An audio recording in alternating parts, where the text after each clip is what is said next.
If you want to grow a delicious fruit tree, you need to If you want to grow a bakery, you need to. But what do you need if you want to grow an economy? You might think it needs GDP, GDP. GDP, GDP? GDP, GDP.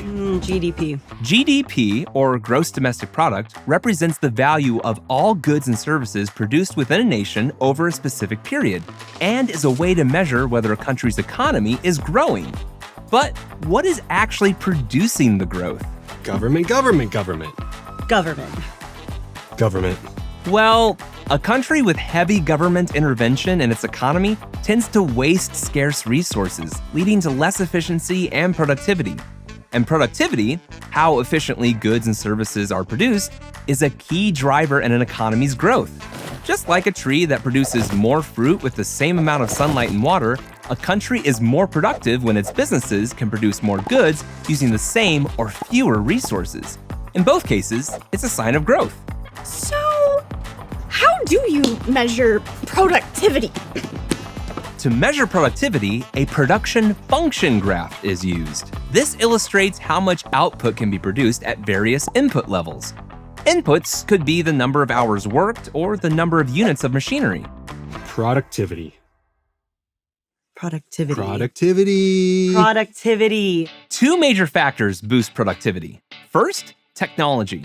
New machinery, software, and automation allow businesses to make more with the same or less effort. Think about having a power drill or a nail gun to build a house instead of just a hammer, or using an electric air pump for a car tire instead of pumping it by hand. Second, human capital. Better trained, skilled, and educated workers can do their jobs more efficiently, producing goods in less time, often at higher quality. For example, a licensed plumber with decades of experience shows up to fix a leak instead of your dad who has the same tools but just watched one tutorial online. So, say the baker upgrades to an industrial oven, the input, which increases the amount of bread the baker can bake per hour, the output. This is more efficient because it allows the output to increase even when all other things remain equal, including the number of workers. Productivity and efficiency rise, allowing the baker to sell more bread and grow her business. Bread for you, and for you, and for you. Thanks. But simply adding more of one input doesn't always equal more production. Since a baker can only operate so many ovens at once, the growth in bread production with each additional oven will eventually slow unless other inputs are also increased. This is called diminishing marginal return, when adding more of one input, like ovens, doesn't result in an increase in output like bread. Different inputs? Like what?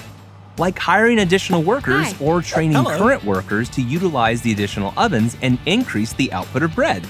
Even then, sustaining growth is not just about the volume of inputs, but better use of those inputs for greater efficiency. In this case, increasing the output of bread with the same amount of workers and capital. When productivity is freely allowed to be pursued in a country, the growth in businesses and industry adds up to a growing economy. Grow. Grow. Bad. Bad. Bad. Greedy.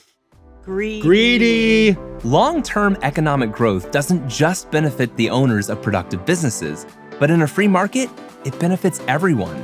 There are more resources and more basic goods and services at a lower cost. This impacts communities and nations by reducing poverty, increasing life expectancy, and raising the standard of living across all social classes. Take South Korea, for example. After the Korean War, the country was devastated and deeply impoverished. But over the next several decades, South Korea experienced what's often called the miracle on the Han River, a period of rapid and sustained economic growth. By investing in technology and education, the country dramatically increased its productivity, becoming a global leader in industries like electronics, automobiles, and shipbuilding. This growth raised the standard of living for millions and transformed South Korea into one of the world's most advanced economies.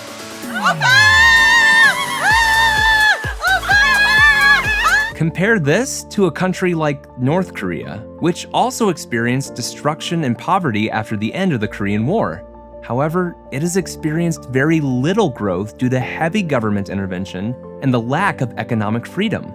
Technology and human capital are utilized inefficiently, resulting in much lower productivity and a lower standard of living for everyone. Today, the country remains one of the most stagnant and underdeveloped places in the world, heavily dependent on foreign assistance.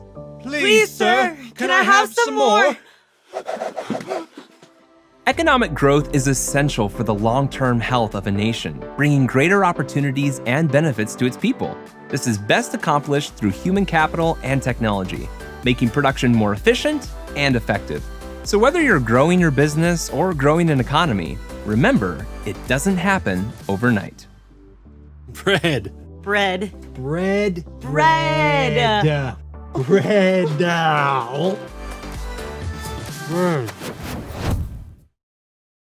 Watch more at PragerUkids.com. And parents, don't forget to subscribe.